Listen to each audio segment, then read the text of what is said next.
Hello friends, நான் இன்றைக்கி chicken gravy பண்ண போகிறேன். அதுக்கு பாருங்கள், சிக்கனை நல்லா வாஷ் பண்ணி வச்சுருக்கேன். கிரேவிக்கு மசாலா அரைக்க தேவையான பொருட்கள்: நெடக்கடலை கொஞ்சம் வச்சுருக்கேன், முந்திரி பருப்பு ஒரு 7 பருப்பு வச்சுருக்கேன், 2 ஏலக்காய், 4 கிராம்பு, பல்லாரி 1 கட் பண்ணி வச்சுருக்கேன், கசகசா ஒரு 6 பச்சை மிளகாய், தேங்காய். இது எல்லாத்தையும் முதல்ல நல்லா வதக்கிக்கிறணும். வதக்கிட்டு அதுக்கப்புறம் அரைச்சி வச்சுக்குவோம். இப்போ பாருங்கள், கடாயை வச்சு எண்ணெய் ஊற்றியாச்சு. அதில் இந்த ஏலக்காய் கிராம்பை போட்டுக்குவோம்.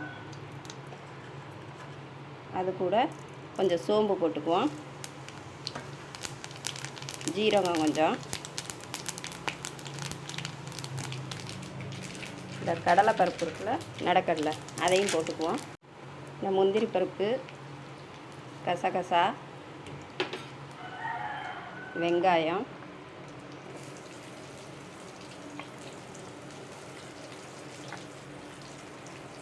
பச்சை மிளகாய்.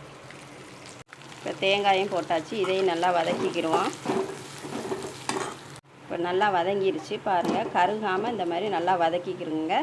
இப்போ இதை ஸ்டவ் ஆஃப் பண்ணிட்டு ஆற வச்சு நல்லா ஃபைன் பேஸ்ட்டாக அரைச்சிக்கலாம். வறுத்து அரைச்ச மசாலா அது நல்லா பேஸ்ட்டாக அரைச்சி வச்சுருக்கேன். தக்காளியே பேஸ்ட்டாக அரைச்சி வச்சுருக்கேன். இஞ்சி பூண்டு இருக்குது. எப்படி செய்யலான்னு பார்க்கலாம் வாங்க. கடாய் வச்சு எண்ணெய் ஊற்றியாச்சு.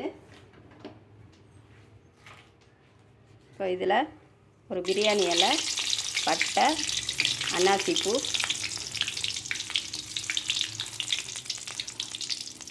அது கூட கொஞ்சம் வெந்தயம், சோம்பு கொஞ்சம், வெங்காயம் போட்டேன். அதில் ஒரு 3 பச்சை மிளகாய், கருவேப்பிலை கொஞ்சம் போட்டுக்குவோம். இதை நல்லா வதக்கிக்கிறோம். இப்போ இதில் சிக்கனை போட்டாச்சு. இஞ்சி பூண்டு பேஸ்ட்டையும் கொஞ்சம் போட்டுக்குவோம். போட்டு இதை நல்லா கிண்டி விடுவோம். இப்போ இதில் தனி மிளகாத்தூள் ஒரு 3 ஸ்பூன் போட்டுக்கிறேன். காரத்துக்கு ஏற்ற மாதிரி போட்டுக்கலாம். இதை நல்லா வதக்கணும் எண்ணெயில். அப்போ தான் எண்ணெய் பிரிஞ்சு வரும்போது நல்லாயிருக்கும், பார்க்க சாப்பிடவும் நல்லா டேஸ்ட்டாக இருக்கும். இப்போ பாருங்கள், இதில் தனியாத்தூள் போட்டுக்குவோம். 2 ஸ்பூன் தனியாத்தூள் இருக்கிறேன். மஞ்சத்தூள் கொஞ்சம் போட்டுக்குவோம். 1/2 ஸ்பூன் மஞ்சத்தூள் போட்டுக்கிறேன்.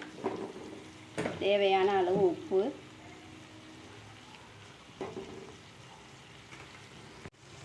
இதில் இந்த தக்காளி அரைச்சி வச்சுருக்கோம்ல, அந்த பேஸ்ட்டையும் இதில் ஊற்றிக்கிறேன். அதோட இந்த மசாலா அரைச்சி வச்சதையும் இதில் போட்டுக்கிறேன். இது எல்லாத்தையும் நல்லா மிக்ஸ் பண்ணி விடுவோம்.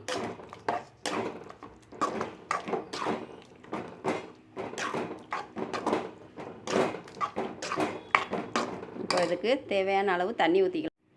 தேவையான அளவு தண்ணி, ரொம்ப தண்ணி ஊற்ற வேண்டாம், ஏன்னா கிரேவிங்கிறனால ஓரளவுக்கு ஊற்றினா போதும். இது ஒரு 10 நிமிஷம் அப்படி நல்லா கொதித்து வரட்டும். சூப்பரான சிக்கன் கிரேவி ரெடி ஆயிடுச்சு பாருங்கள். சூப்பரான சிக்கன் கிரேவி ரெடிங்க. இதை இப்போ ஸ்டவ் ஆஃப் பண்ணிடுவோம். பாருங்கள், சூப்பரான சிக்கன் கிரேவி ரெடி ஆயிடுச்சு. இதே மாதிரி நீங்களும் செஞ்சு சாப்பிட்டு பாருங்கள். இந்த வீடியோ பிடிச்சிருந்தா லைக் பண்ணுங்கள், சப்ஸ்கிரைப் பண்ணுங்கள்.